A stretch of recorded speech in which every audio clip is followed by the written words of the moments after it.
The cruise departs Corinna at 10 a.m. and returns around 2:30 p.m. Unlike the Arthur River cruise where you go upriver, this one takes you downriver to the coast at Pieman Heads. The MV Arcadia II is a 55-foot craft built in 1939 of 80% hewn pine and is listed on the Australian Register of Historic Vessels.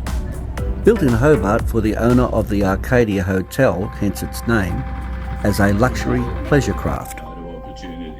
It has a colourful history. During the Second World War it served as a supply ship in New Guinea. After the war it was used as a scallop fishing boat on the east coast of Tasmania. In 1961 the Arcadia II was commissioned as a cruise boat on Macquarie Harbour and the Gordon River. Then in 1970 she moved to the Pieman, where she faithfully served her new owners, the Ellis brothers, who introduced the first regular cruises on the Pieman River.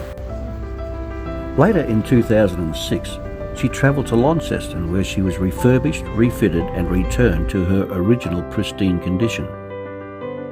The vessel now operates the famous Pieman River cruise for Corinna Wilderness Village. MV Arcadia II is the only hewn pine river cruiser still operating anywhere in the world today.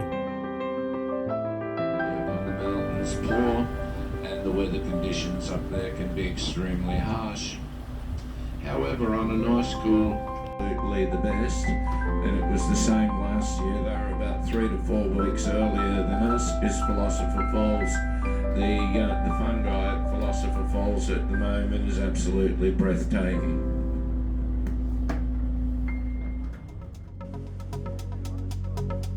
How the river got its name. There is a debate over whether the Pieman River was named after Alexander Pierce or Thomas Kent. Alexander Pierce, the Pieman, was a convict transported to Sarah Island in Macquarie Harbour, who escaped and killed and ate his companions to survive. Thomas Kent of Southampton was a pastry cook, nicknamed the Pieman, who was transported to Van Diemen's Land in 1816. Both men had escapes from Sarah Island that led to their recapture in the Pieman area.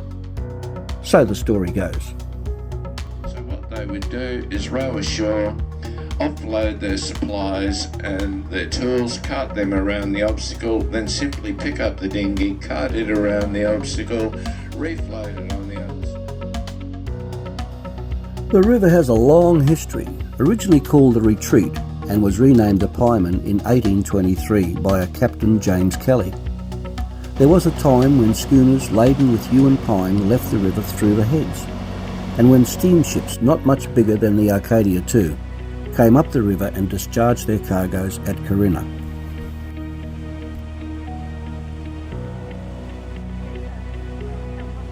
And if anyone cares to have a look on the one that we will view up here, she is sexually mature.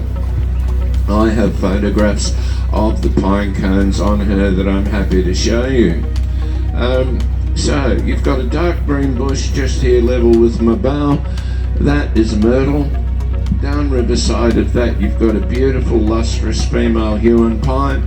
This one we know is sexually mature, so that means she's at least 650 years of age. There's a lot of commentary from Matthew the skipper. Too much really to record. You just have to be there. And his partner Gay kept us all supplied with coffee and cake.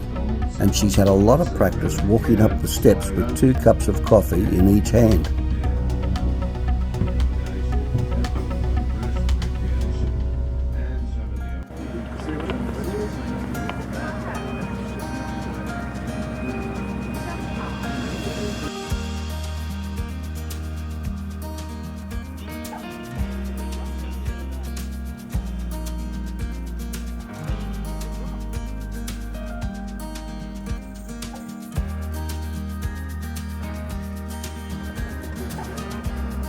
As we pull up to the dock at the Heads, we thought these guys were going to hitch a ride back with us, but they were actually Parks and Wildlife in the area to do a fuel reduction burn, something that's done around this time every year.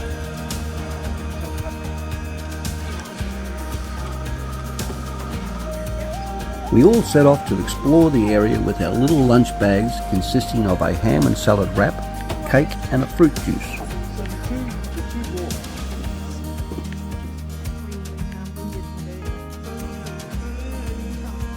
From Sydney.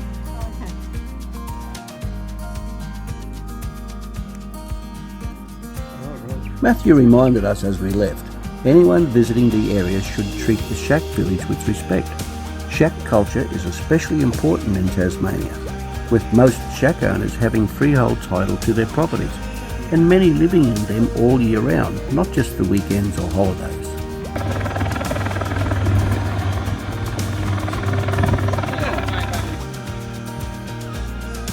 Most of Tasmania's west coast is undeveloped bush or wilderness, and the Pieman River shacks sit in one of the more remote and unspoiled parts.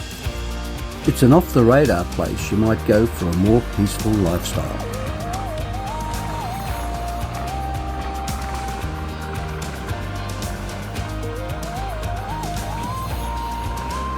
Although today not so peaceful with the two choppers flying around. One of them is the fire starter. It drops flaming gel to start the fires, and the other one comes in with the water bucket to put the fires out.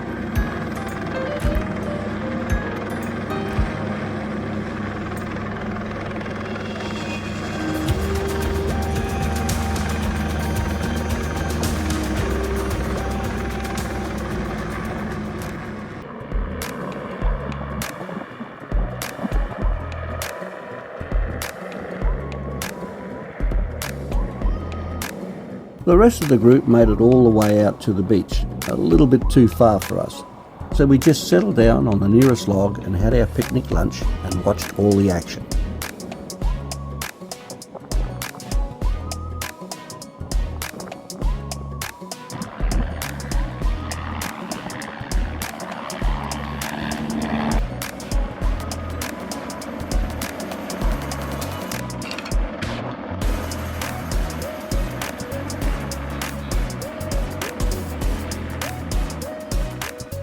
Heading back now, we're stopped by Mitchell, who explains what's happening with the burn. And just to be on the safe side, suggest we wait a little bit longer before we get back on the boat. Yes, that one's got a fire bucket on it. Oh, okay. So it's, yeah, low torch essentially. It drops flaming gel. So when the time comes, you run a pattern and set all that on fire.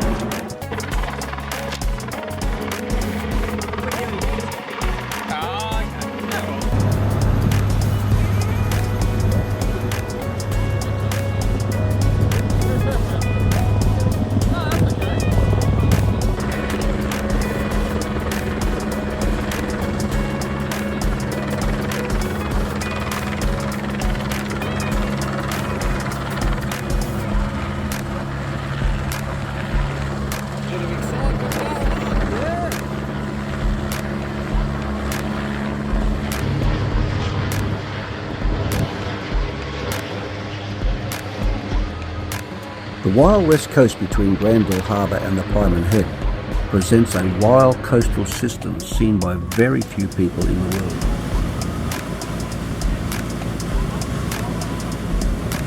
Back on board now for the return journey, and everyone agrees all that activity didn't really spoil the experience. In fact, it was something quite different that not everyone would get to see up close.